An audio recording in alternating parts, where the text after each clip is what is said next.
Hello. It is very natural that we want to know the exact price or exact value of anything which we go and buy.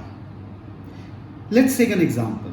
So even if you go to shopping mall, one thing which keeps hitting you is okay, I'm buying this in 1000 rupees, but what exactly would be the right price for this? What should be the right price for this? And on the basis of that, you try to take a decision of buying the things or not. So let's say you want to buy a pair of jeans and you got to know that the price is 5000 rupees. Then you immediately start thinking, visualizing whether the jeans price should be 5000 rupees or not.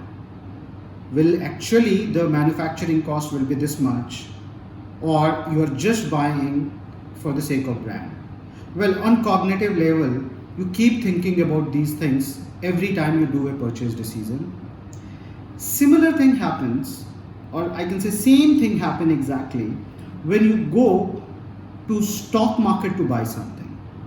What will you buy in stock market? Obviously stocks for the investments. But let me tell you something, the decision making on both of the front are backed by certain information, certain assumptions, certain fears, certain lack of information, fear about lack of information. Right. Now, as I said, there is something called information. Then there is something called knowledge, and then there is something called wisdom. So many people keep on thinking that they will invest only when they are wise or they have enough knowledge. However, is it really important to become wise before investing? The answer is no, according to me. For common investors, retail investors like you and me, we have certain job to do. We should be wise in executing those jobs really well. Let's say I'm a software engineer. I should be wise enough to understand that in which field I have to shape my career. Whether I should be a front-end engineer, full stack engineer, a designer, a programmer, on the database side or whatever it is. Then I should have a good knowledge about the career path which I have planned for myself. However, we should have little bit of information about which is the good company, which is the best company in terms of paying, work balance, and all those other things. So you accumulate a lot of information, and if you assimilate all those information together, that becomes your knowledge. And if you have knowledge about different arena, then you say that okay, you are wise enough to take decision based on the knowledge or the information which you have.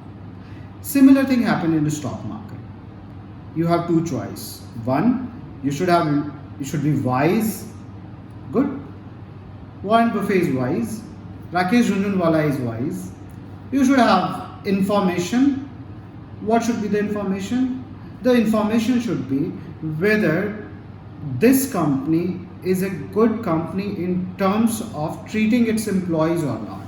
Because a company which is not treating its employee well, obviously they will not treat the shareholder also in the ethical fashion. This is just one information on the basis of which you can decide which company is better, whether company A is better or company B is better. But then coming back to do the purchase decision based on finding the exact value of the share, let me reveal you something. So another information which I wanted to share with you here in this video is that people study something called discounted cash flow to find the exact value of a company. Students in Harvard, students in IIM, or students doing MBA from IGNOU, who all have to make a career into investment banking industry, equity research industry, stock market industry, they all study this subject. But when it comes to practice, it is quite known that out of those 100 people, who comes to this industry, not even 10 people use intrinsic valuation when they have to take a decision about investing into stock market. So what do they use? Well, they use the same technique what you use when you go to purchase a pair of jeans. You go to one shop, you ask them, they tell you 5,000 rupees. You go to another shop, they tell you that okay, we will give you in 4,500. Then you go to third shop and they say that okay, there's a very good brand, new brand relatively, but it really gives you a great feel, longevity, or whatever you are looking for in a jeans, and this comes in 2,500 rupees. And you compare all these three things, and then you get to know, based on the information you have, the very basic informations about jeans, that this is better. I'll go and buy this jeans of 2,500 rupees. Similar thing can be done in stock market, where you can use the very basic information which you have about these companies and you can invest. Obviously, it is good to know even the basic portfolio management techniques and risk management technique.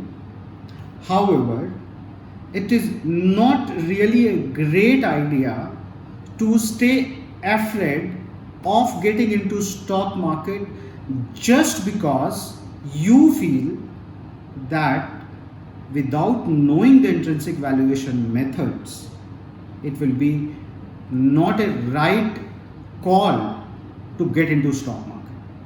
We live with a lot of fear. One of the fear is only big organization people can safely invest into stock market or can get good returns from the stock market. And that's the point where we start overdoing things. You should always take a stock market as one avenue to invest, the way you invest in FD, real estate and gold. And it is not very important to become very, very wise or knowledgeable into it. There are small hacks and techniques and informations. And as I'm saying, information. So one of the information is, even people in Ivy League colleges or big colleges, they learn about the intrinsic valuation, but they hardly do it. So why are you afraid of it, that you don't know the intrinsic valuation? Well, both set of people have different challenges. As a small investor, you have different challenge. As a very large investors, FIIs and DIIs have different challenge. Okay. Something which I wanted to convey you from this video is that one should not be having fear about knowing the intrinsic valuation and then only investing into a stock market. You can very well learn the techniques of relative valuation, which is very, very easy to learn, and you can use this information that people in even these big and large organizations are also using relative valuation on. They are always comparing whether this company is better than the other company or not. Maybe they will have better mathematical models because they have to invest large money, and to invest large money they have limited choices, which is a challenge you don't face. Okay, so this video which I'm making it mostly for Quora readers, for whom I have written this very long answer, that what is the difference between information, knowledge and wisdom, and how you need to be just informed when it comes to passive investing into stock market. Don't try to overdo things. Stick to basic investment philosophy of investing into 6-7 shares. Go slow, keep investing and keep comparing companies. Intrinsic valuation could be a very, very big myth. It's a age-old theory. In 1929, someone, I just forgot his name, I'm really sorry for that, but way back in 1929, after Great Depression, this person has got this discounted cash flow method to value the company. People keep asking me how to find the intrinsic value of a company and how to find the real value of the company, and I keep giving these examples and these answers. So I thought, why not to record and put it on Quora and YouTube both. So I'm recording this video. Give me your comment whether it helped you or not, that or whether you were aware about this information, that not many people are using intrinsic valuation methods before investing into stock market. Many people, when I say these many people, are coming from large corporations, large investment banks, hedge funds, or even equity research companies. So why to be afraid of getting into stock market? If you have decided to get into it only with lot of discipline, in terms of you will never overdo. You will never overdo means if you have certain savings, only a certain fraction of that saving you will invest into stock market. It is important to have a participation of retail customers into a stock market. I'm not promoting you, I'm not motivating you. Obviously, someone who has been exploring about the stock market, they will only watch this video. So my suggestion here is, don't be afraid, don't be in dual mind. Learn a little bit about it and do it yourself. How you can do it is by taking my course, a complete course on Indian stock market, which I have launched. And this is more like a promotional video I am also making, in terms of probably I want to promote my course, and that's why one of the reason I'm making this video. But then apart from that, even if you're not taking my course, I can tell you that you can use relative valuation. You can use very basic informations like identifying the character of the people who are running this company, in which sector this company is running, which industry is the operating, how it's treating its employees, how they are treating its vendor, what are the IPR they have, and so many other factors, right? So thank you very much for watching this video. I have also written a text on Quora related with the same video, explaining in detail how you can use information, knowledge and wisdom at different level.